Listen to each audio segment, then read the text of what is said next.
sexy, spooky bones. Yeah.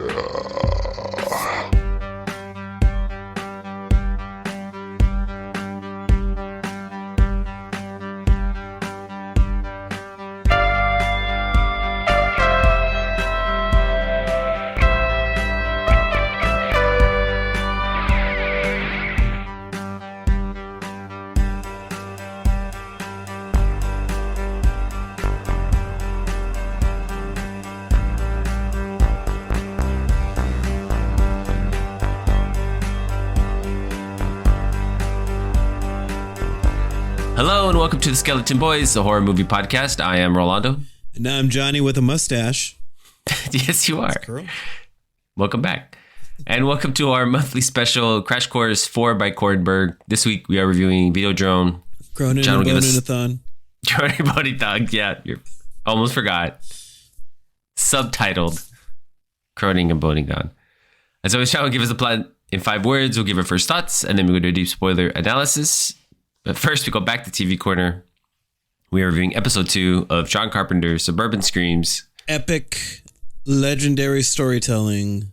I don't know why I almost went Trump mode there. Epic, legendary storyteller. More nasally, more cocaine nasal, please. Epic, I just shat myself. It's fine. Everybody loves it. Yeah, so we were forced to watch 2 more episodes, right? Yeah. We were. So really, you're to blame for this because you guys wanted to go on strike. I know, I was kidding. So that's why we're not. It's true. This is why we get no good filmmaking anymore.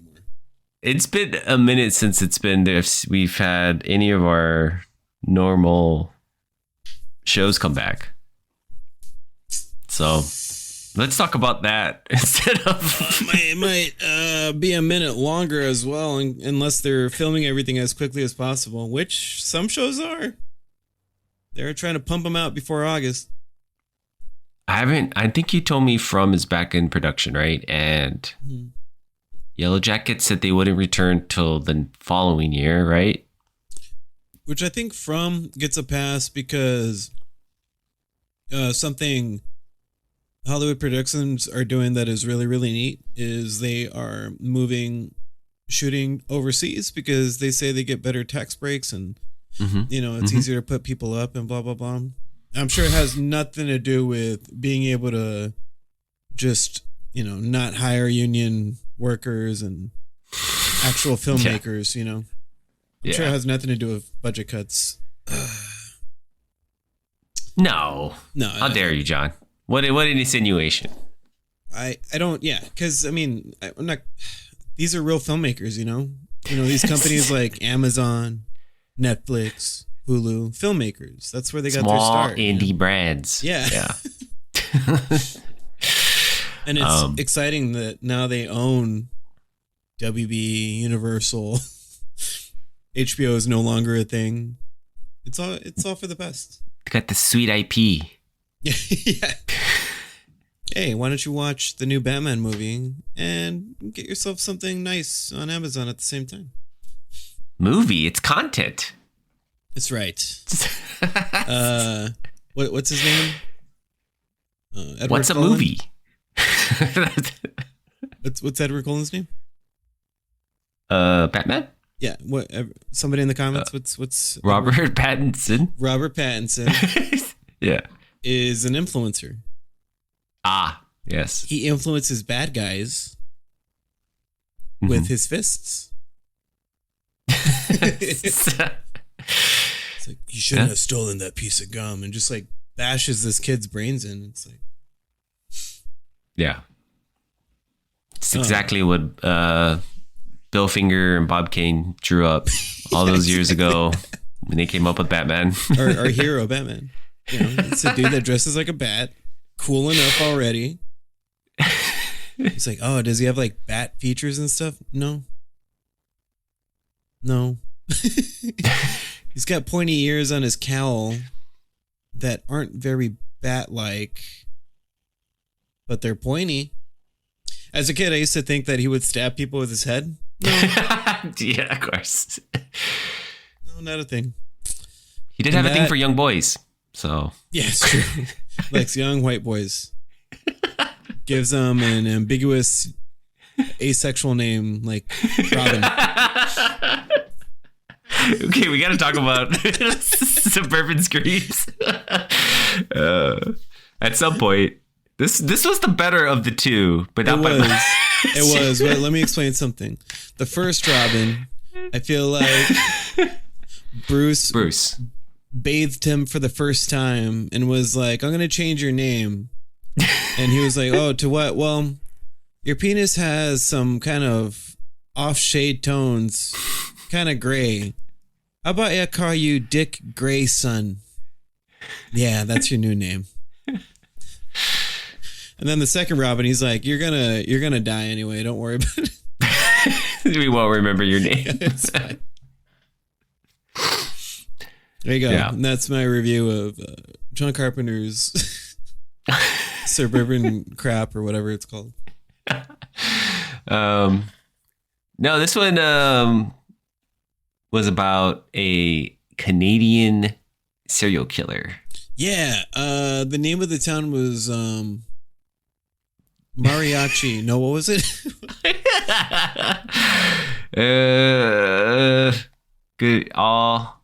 Good questions that can be answered soon. Yeah. I will talk slowly until I am able to pull up the IMDb. Oh man. If it has the answer. No, it doesn't. Does no, not. Let's just say Canadian town. Yeah, Canadian town. That was clearly called Mariachi. No, it was called Mariachi. El Mariachi. Yeah, exactly. Oh wow. No, it looks like nobody cared to remember what the name of this town was called, even though it was like mentioned 1,000 times. It's like plastered all over the first part. Even us, we didn't remember the name of the town. Well, everything was spelled funny too. Like the name of the serial killer's name was Alan Joseph Leggeri. Yeah. Right, and it looks like it's spelled like Laguerre or something, but it's not. It's something like off like French, which makes sense, I guess. But yeah, definitely makes sense. Yeah, and about this guy who's like, I'm a go-getter with moxie, and then the actor that they hired to play him is just like the nicest guy. Like, like, they're like, oh yeah, he's getting death threats, and he's like, oh, well, it's the job. Oh, who would do such a horrible thing? I'm like, that doesn't sound like the guy you're describing, but okay. Yeah. God, I wish I had more enthusiasm for this show. So the first episode had like a supernatural bend to it. This was definitely like true crime. Yeah. Like if I turned on, I don't know, TLC or something more like less supernatural. This is more just like a guy who is like a killer loose out on the town. Not necessarily like there wasn't anything like particularly like supernatural about it, but there was like some, spooky elements to it in terms of like him being this killer that spanned a long time. Yeah, and he's like, I didn't realize so many years had passed in between the killings. Miramichi. Right? Got it. Yeah. And how this killer would go up to different houses, and the conversations he would have with them would be all fucked up. He'd be like, somebody told me that you have a girlfriend that looks like a boyfriend or something, right? And then he would like march around other places and go, I got soul, but I'm not a soldier. Yeah. Those are the only two killer songs I know, and I probably butchered the lyrics because I don't like the band. Sorry, everybody.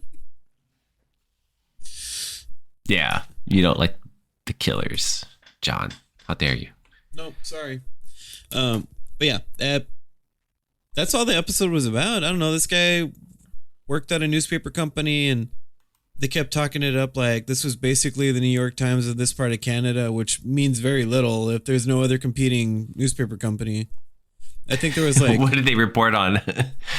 the mooses, all the important stuff. Hockey. And the ice will be thick. Make sure to get your hockey in, guys. somebody got murdered, and then very quickly they're like, this is the only guy that's like a bad person in the town. It's him.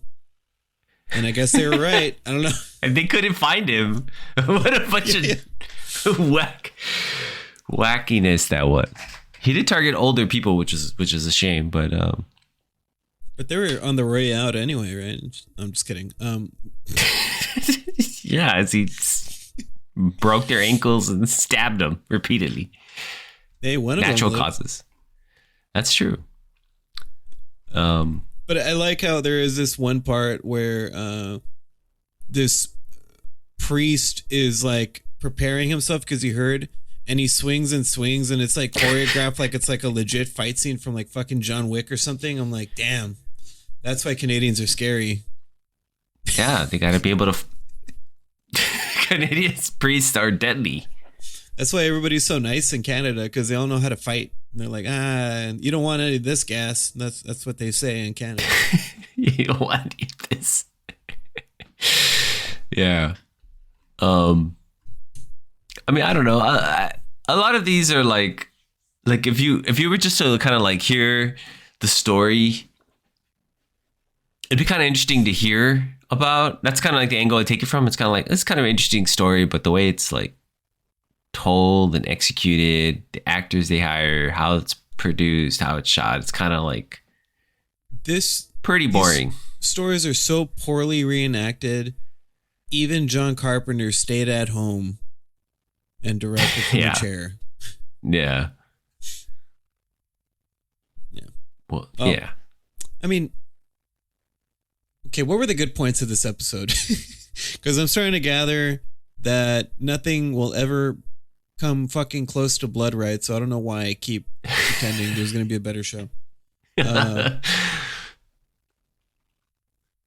Yeah, the head in the box, which I never really figured out, was that supposed to be the lady that died, but the sister that died was missing her head? I believe so. I believe it is. Okay. I kind of feel like this show would have benefited from more archival footage. Who needs a script supervisor? What are they good for? I say that because I recently saw Ethan Hawke when he was making his Blaze movie. Terrific movie about Blaze Foley. Everybody should watch it. To cut the budget, his wife produced it, and she had only produced like documentary films at this point, and she's like, she told Ethan, like, you're way over budget. Like, where could we cut? He's all like, well, we don't need a script supervisor. So he cut the script supervisor. So when he finally got into the editing room, the editor is like, okay, so like, where I don't see any of the notes for the script supervisor or anything to like where, you know, there's no record of any of the film he's collected. So he basically said that's where he fucked up. He tried to cut the budget, tried to be cheap. Yeah. Realized the importance of a script supervisor, and told the editor, you have like, just take a month to organize it, and then you can edit it. So yeah, important lesson. Jobs are important. All these jobs are important. That's why they're there. Except for producers, every job's important. Yeah. Yeah, I was gonna say, I think this would have benefited from more if they had like archival footage of the time, like instead of this, and more blended with the sort of the reenactment they did. Yeah, I think that would have benefited from it. Yeah. Also, if you're gonna blend in the actual footage from that era. Mm-hmm. Probably do a better job of casting people that look similar to the people, because it's just confusing. Yeah. Like, I don't normally say that, but like, if you're going to do this style of like editing, it's very confusing. I was like, oh, that's what the guy looks like. Mm-hmm.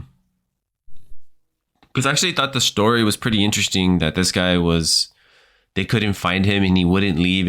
And according to these newspaper editor or whatever, he had a vendetta against them. So it immediately creates this like suspense that, is he going to attack them?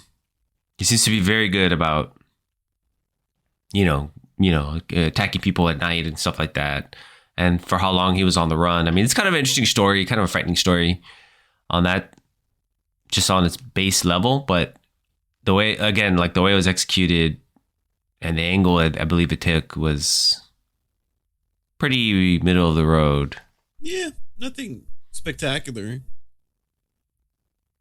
This is still better than that other show we watched, though. What was it, Haunted or? Yes. Yeah, because that was pure garbage. This is like 2 solid points above it. Yeah, you could tell like so maybe Peacock gave it a little bit more budget. Yeah, I gave it a little bit better budget than Netflix. Yeah, so that's episode 2 of Okay, that's episode 2. A Killer Comes Home. Not our favorite show. No. Probably have to figure something else out, John. I don't think John Carpenter cares about this show either, and he's got his name on it. Well, he's coming out with something soon, right? Another project? Oh, season 2? No. You see, John Carpenter was smart because he tried to become a brand. Like, John Carpenter presents, The Carpenter's movie. Yeah. Okay. All right. We can move on from this. This was okay. Yes. Terrible.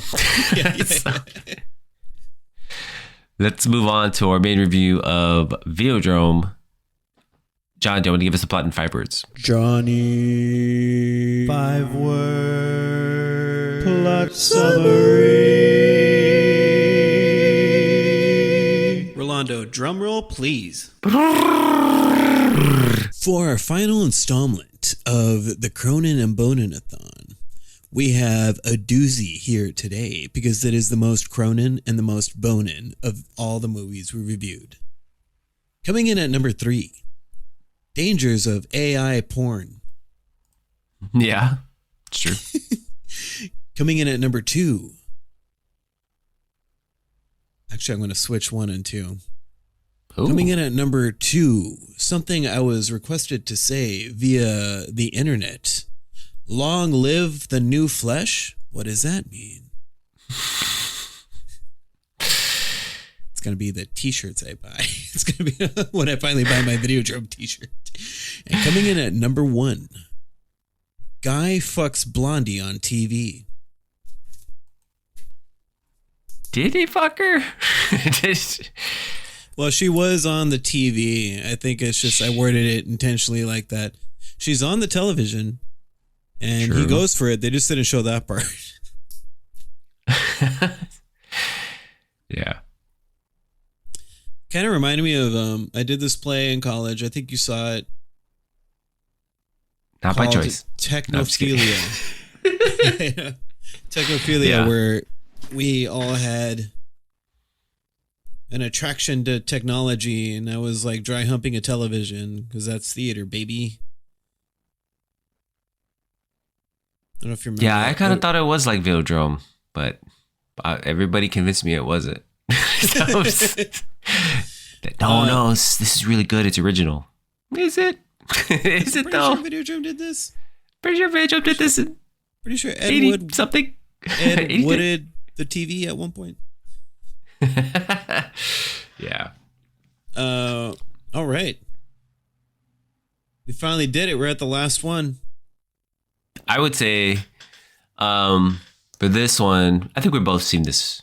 We both have seen this, right? So we have, but I clearly,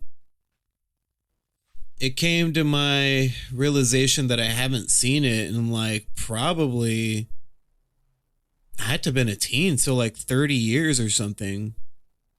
I was like closer to 18 when I saw it. Right. Does that make sense? No, I didn't see it at 7. What the fuck am I talking about? 20 years or something. You might have. I might have, honestly. But I've just been like, I don't understand anything. Where are the boobs? I remember being very terrified of this movie. And this time around, I was just really impressed with it. I was just really in love with the film in general. Because when I was like, all right, let's watch Videodrome. I remember having a hard time when I was younger going like, I don't know, this movie's like too weird. Like parts of it are too scary for whatever reason. But this time I'm like, fuck yeah, this movie's badass. Yeah. I like love it. I think its message is still very relevant to today's time. You can literally just replace Videodrome with the internet, and it's the same thing. It's pretty much the same. Oh, I took away concept. more of like if you repress the cure, which is S&M smut or snuff films. People are going to try to find it one way or another, and then get tumors in their head. So you should just let people watch smut. Vaginal slits all over their bodies. Yeah. But yeah, I mean,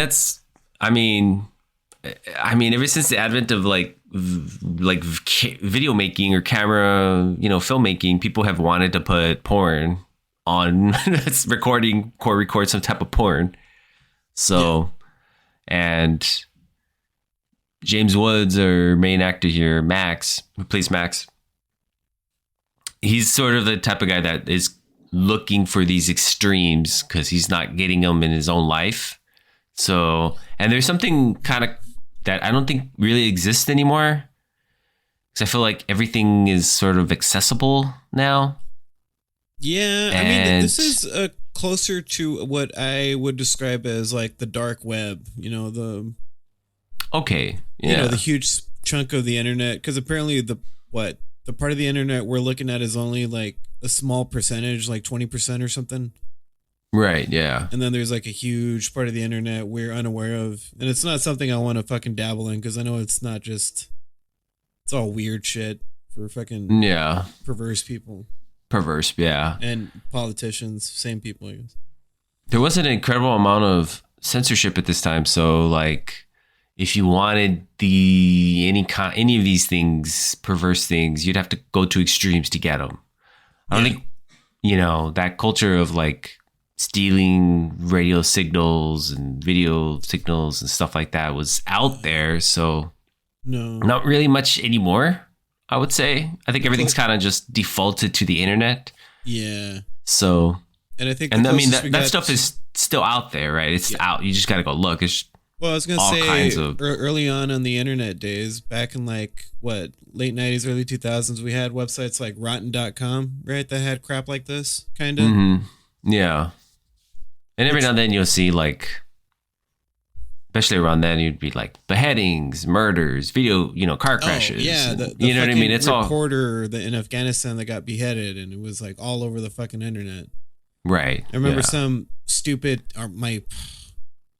one of my teachers in high school, because he wanted to be a cool guy, he's like, I think it's important we watch this. So he fucking showed us the beheading video in class. What a dumbass. And then he would also be like, yeah, look how fucked up this shit is. And it was bum fights. I'm like, why are you showing this in fucking class, dude? Was this your Spanish teacher? No. But yeah. Yeah. But that's it. This movie is fucking fantastic. Yeah. It's kind of like about like a subculture of people, and Max Reen is trying to, he himself likes these sort of kinks or perversions, and this is why he's so like looking for them, even though he's like this quote unquote in charge of this channel, this bootleg channel. Yeah, because I took it more like at the beginning he just wanted to find out where this was coming from because it was new. I kind of took it like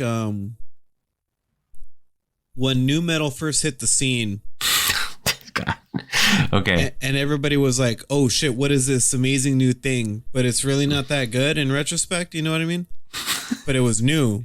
So he wanted to be the first person to discover that and like give it to his audience. Because he was also convinced that it was fake. So he's Carson Daly in this scenario, who wanted to give the people new metal on TRL. Yeah. But yeah, he was also convinced it was fake. And he wanted to recreate the same thing. Like, I could do this shit. Like, if this is what people want, I think this is the new thing. This is it. Yeah. And then I think it turned into when his mind started getting warped because, I don't know, is that a spoiler? Not really, right? I think you kind of gather he's getting all fucked up in the head because he's hallucinating. Or you think he's, I don't know. Mm-hmm. Is when he starts to get into all the things that he's watching, right? Because he's like seeing it happen in front of him, even though it's not actually happening. I think Cronenberg, and some of the trivia here in our notes, everything what Cronenberg was saying was that everything up to him meeting Barry Corvex, the guy at the eye place, should be taken as matter of fact. Everything after that, he says it's abstract. It's more, you don't know if it's a dream, or you don't know if it's like manipulation, or you don't know if it's like really happening to him. According to Cronenberg, that's what he said. As soon as he meets the Barry Convex guy.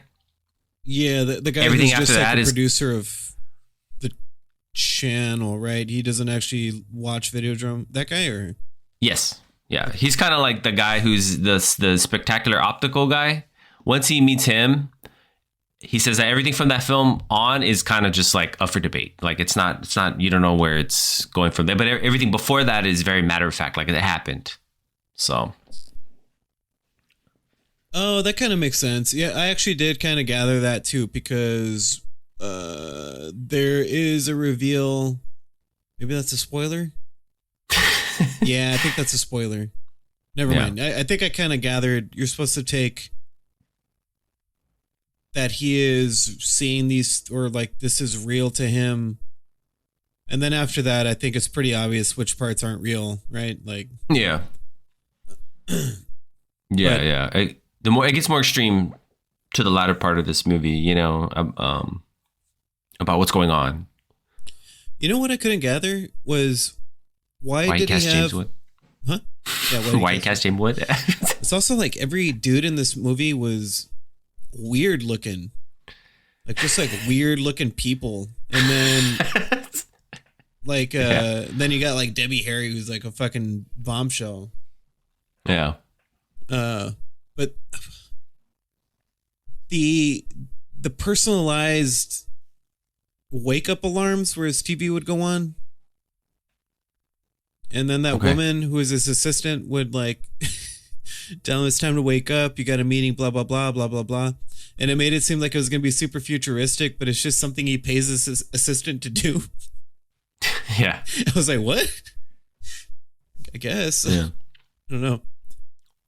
Because then you go to like, which I'm sure is just like a budget thing, but you go to the actual newscast station and it's just very run of the mill.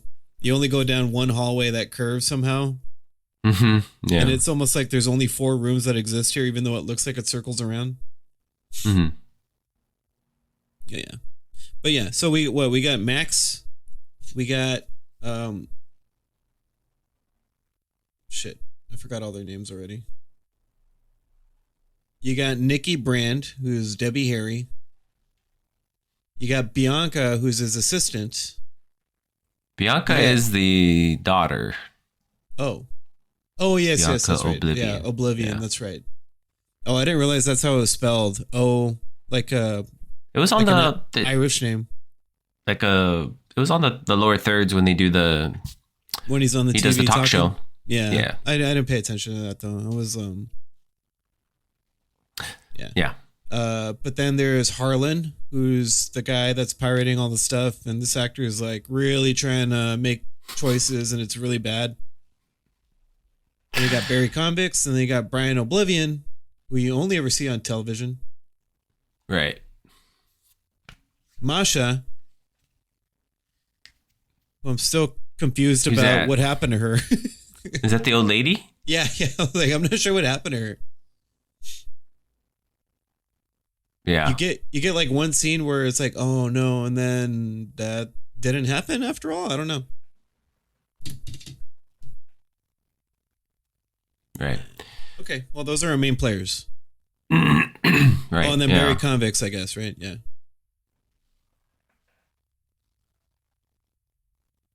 Yes. And Videodrome is...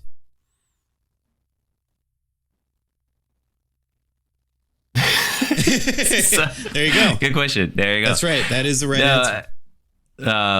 It's whatever you want it to be, or whatever it wants it to be for you.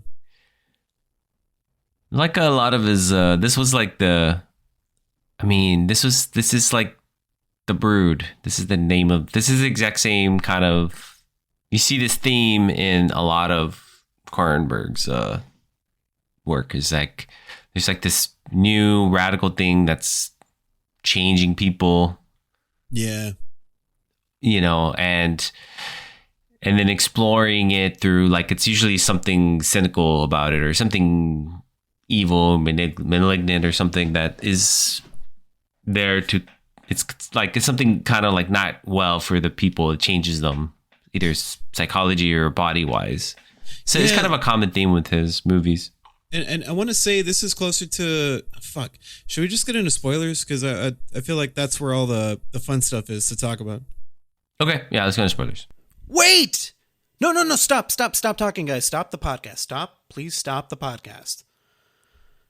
Because we're about to go into spoilers.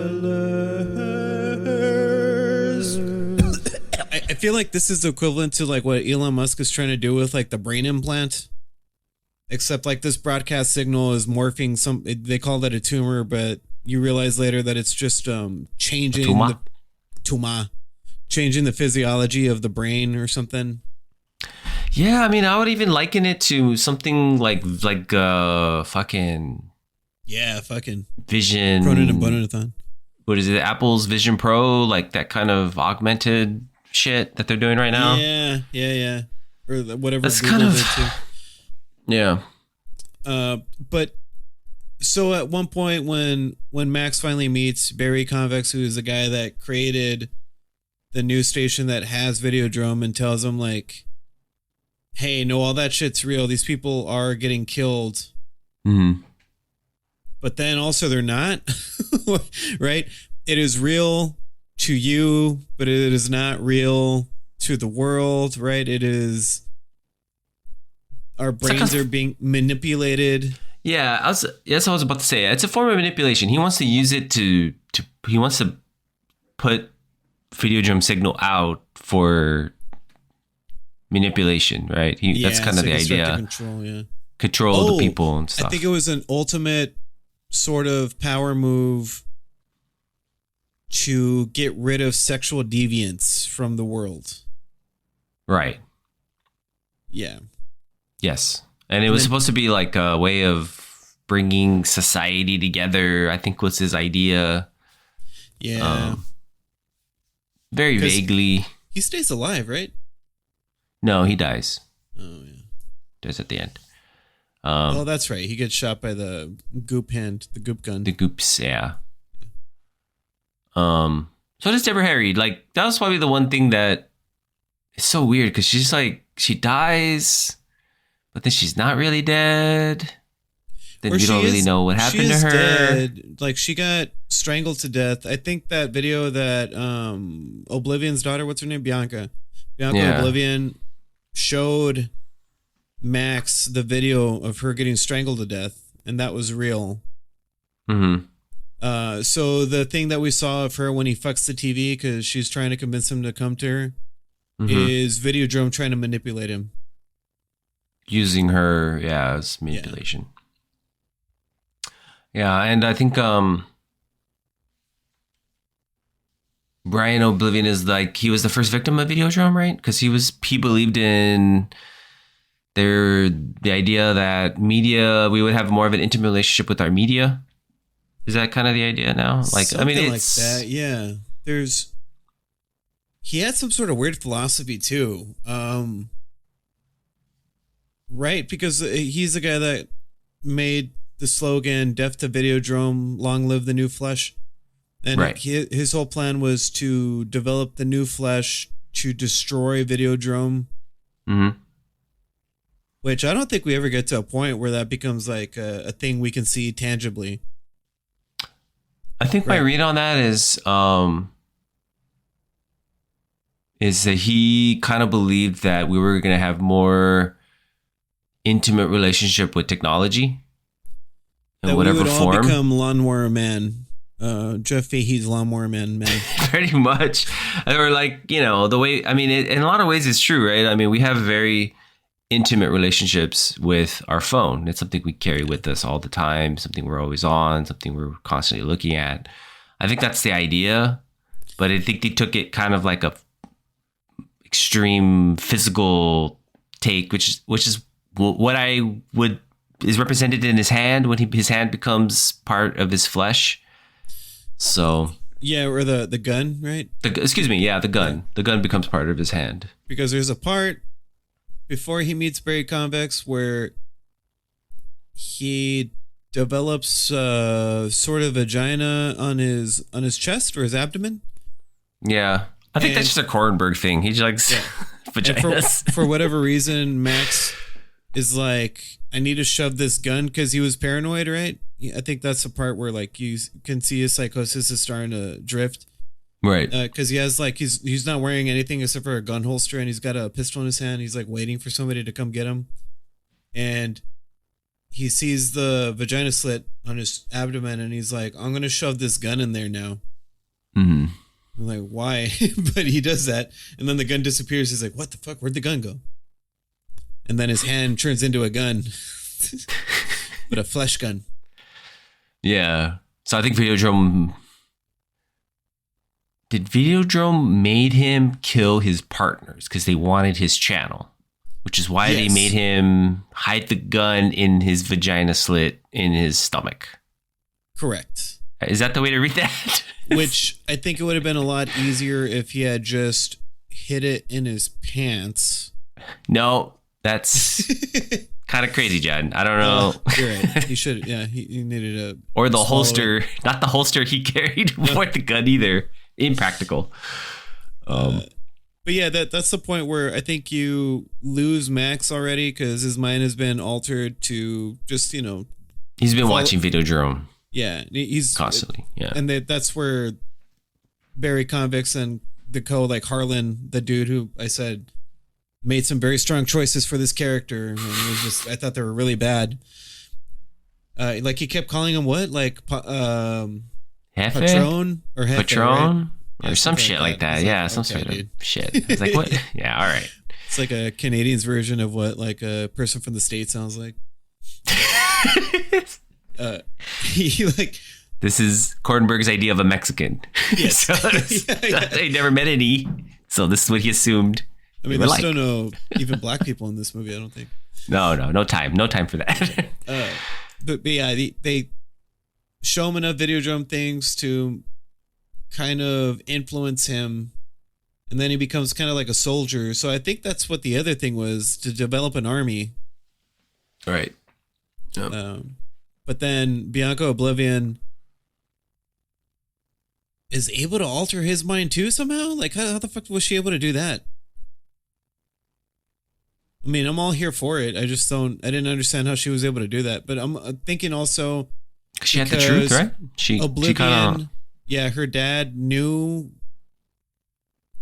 was naturally able to manipulate media, be a part of all that, even though he did all those videos, right?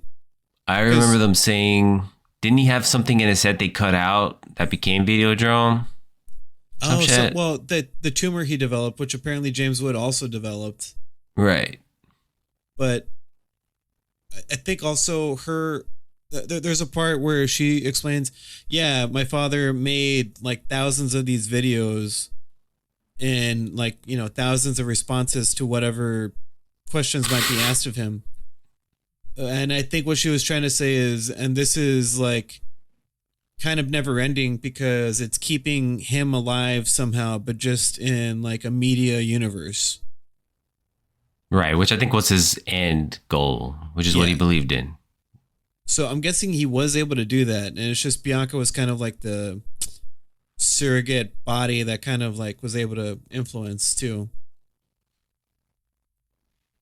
And the thing I didn't get was the whole homeless encampment thing inside of that building where they were all watching other videos.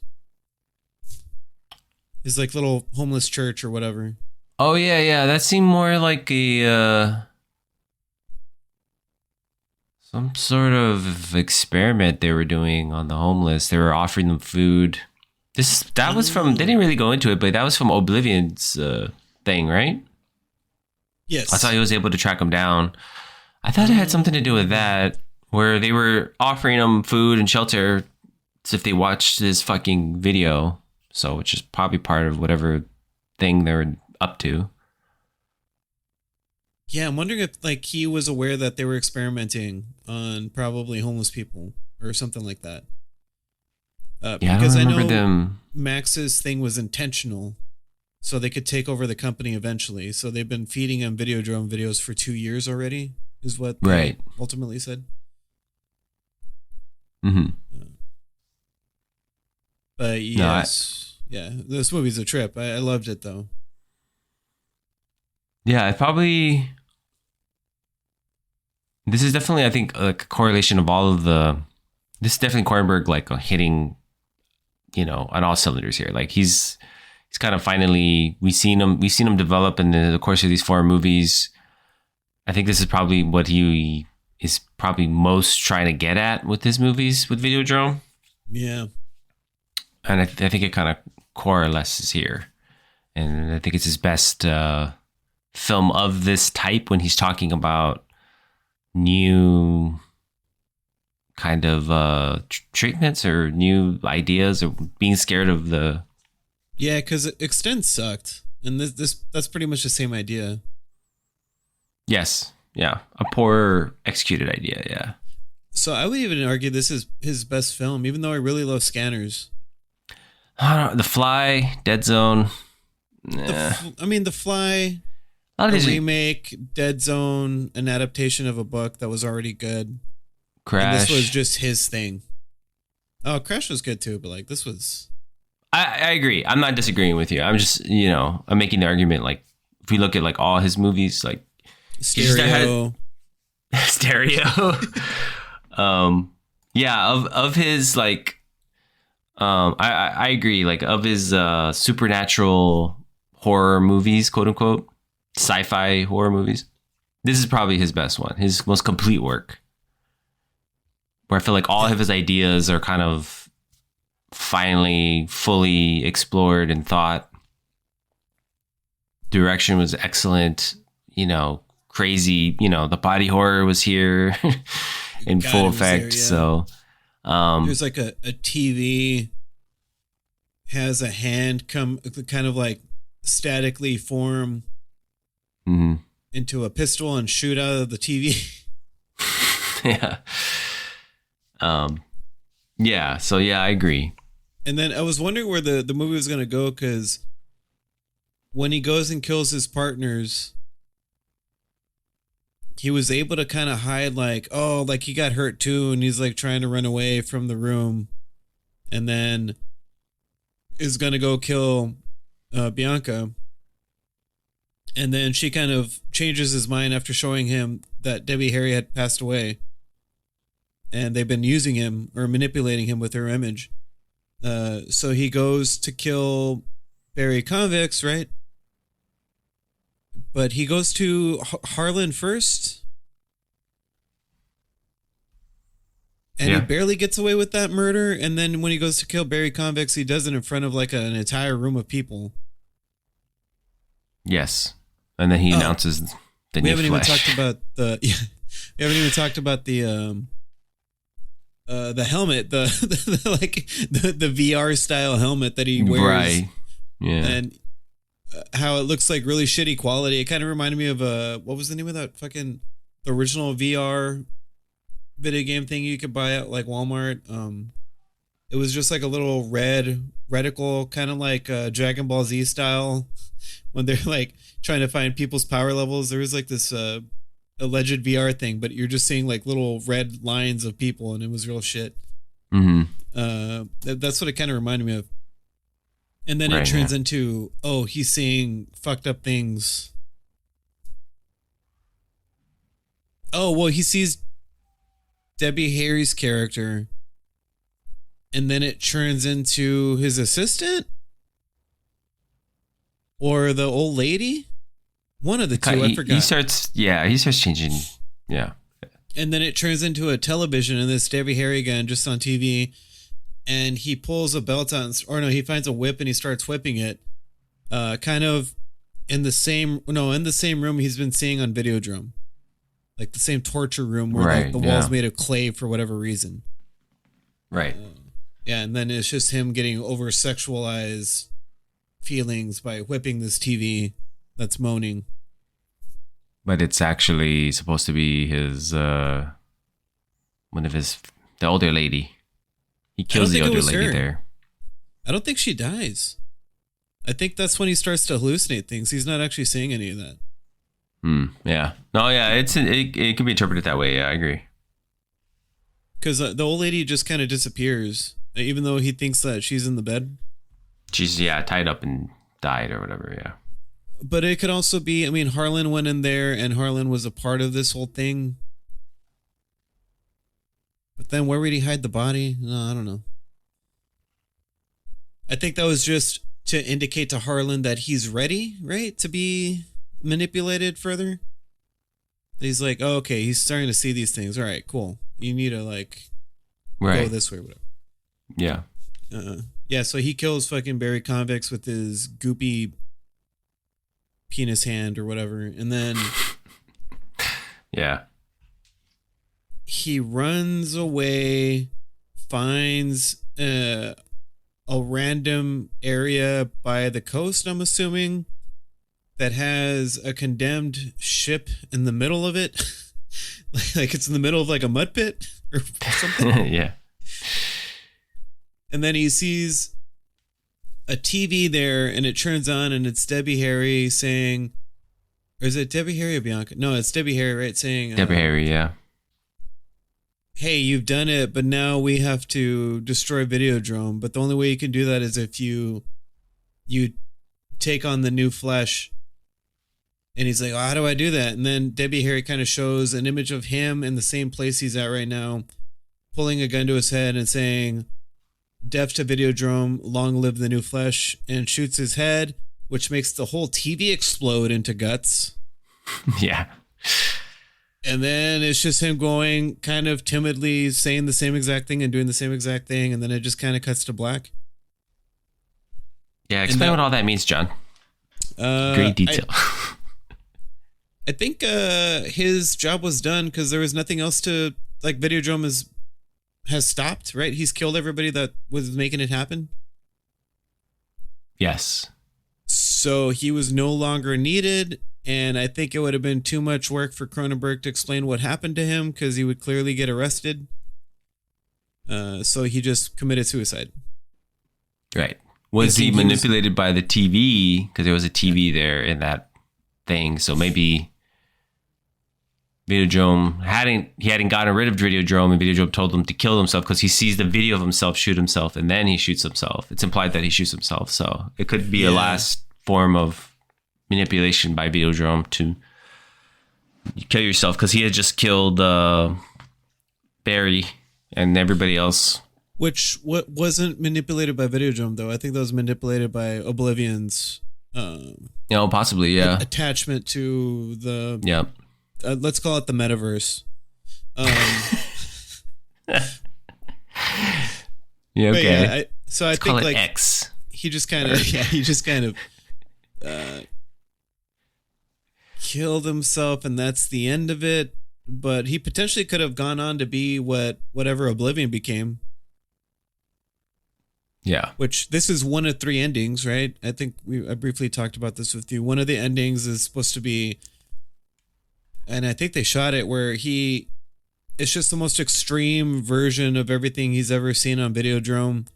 So it was supposed to be the most horrific part of the movie, like going all in mega level Cronenberg gore and body horror. And then there was a third version. Oh, well, I'm sorry. So that version happens and it makes it seem like, oh shit, now he's like living in hell. But it is Max's own idea of heaven, which would have been an interesting idea. And then the second one was supposed to be like a happy ending where it's all Videodrome fucked up shit, but he gets to see Debbie Harry again. And it's like a boy and girl meet again and fall in love in the Videodrome universe. But he opted out of both of those endings because he didn't want people to question the idea of an afterlife or whatever, because he's not religious. Right. Just going through IMDb, there's the quote from Brian Oblivion, which I'll read, which I think kind of helps maybe kind of iron out some of the ideas here. It's just the battle of the mind of North America will be fought in the video arena, the Videodrome. The television screen is the retina of the mind's eye. Therefore, the television screen is part of the physical structure of the brain. Therefore, whatever appears on the television screen emerges as the raw experience of those who watch it. Therefore, the television is reality and reality is less than television. So the television, we can assume the television we see at the end is the reality, and it shows him kill himself before he kills himself. So we can't assume what we saw him do at the end of the movie is actually reality, if we're to believe Brian Oblivion. Yeah. I feel like Cronenberg didn't have an ending. I feel like I saw somewhere that he wanted it to be like, no, he just killed himself and that was the end of it. Yeah. No, yeah. I think that's yeah. I think that's what it's kind of saying, but it happened on the television first before it happened in reality, which is kind of what Oblivion was speaking about there. But it was also the television was suggesting how he should do these things, because he was like, how do I become the new Flash? Oh, just shoot yourself. Yeah. Oh, okay. Yeah. Yeah. Well, I feel like we're running out of time here, but I have to mention that I was trying to find a trailer to send to somebody because they didn't know what Videodrome was. Uh-huh. And then I found that official trailer. I'm like, this is the coolest fucking trailer for a movie. Yeah. That has very little to do with the movie, but it's very 80s. Yeah. It reminded me of like what Kung Fury was doing to make fun of the 80s. You remember that short film? That's what it felt like. Yeah. Yes. Watch the trailer. It's kind of fun. Check it out. Yeah. Alrighty. Let's go ahead and rate it. John, how many sexy spooky bones do you want to give it? How many sexy spooky bones will you give it? Sexy bones. Ooh, sexy bones. Well, I know what Johnny. Show us your sexy spooky bones. No, wait, don't do that. Just rate the movie. For the final installment of the Cronin and Bonin Fuckathon, I'm going to give David Crony Boney Berg's Videodrome 9.5 sexy video fucking bones. Wow. Vulgar. Yeah. This one. Not a 6.9. I'm disappointed in that. I know. Well, I was going to retract it later and say 6.9. All right, 9.6. Sexy bone and bones. I think I'm going to give it a 9 as well. The only thing that takes it away from me that it isn't perfect is that I think it's noticeable that the ending is not that satisfying. It's not there for me. And I don't know. And to hear that it took, he had to go through a couple of rewrites and stuff like that. So it kind of made sense that he didn't really have a strong enough ending for the movie. And you kind of, and in my opinion, you kind of sense it towards the end. It's not really, there's so many interesting, cool ideas and cool things happening. The ending is the only thing for me that is let down. So, well, I'm wondering if he was also trying to say, we're going to get involved with this whole idea, but it doesn't take us anywhere. Yeah. I don't know. Yeah. Just don't watch Extends. That's all we really want to leave you that on. movie sucked. So don't watch it. Fucking terrible. Yeah. I did try to rewatch that. I tell you that I was like, oh, let me watch this movie. I haven't watched it forever. I could not get past the first 15 minutes. It's fucking rough. terrible. Yeah. Rough. Alrighty. That concludes Crash Course 4 by Cronenberg, or Cronin and Bonin a thon. Thank you for joining us. All right, guys, gals, non-binary pals. Thank you for listening. And as always, stay spooky and bonin'.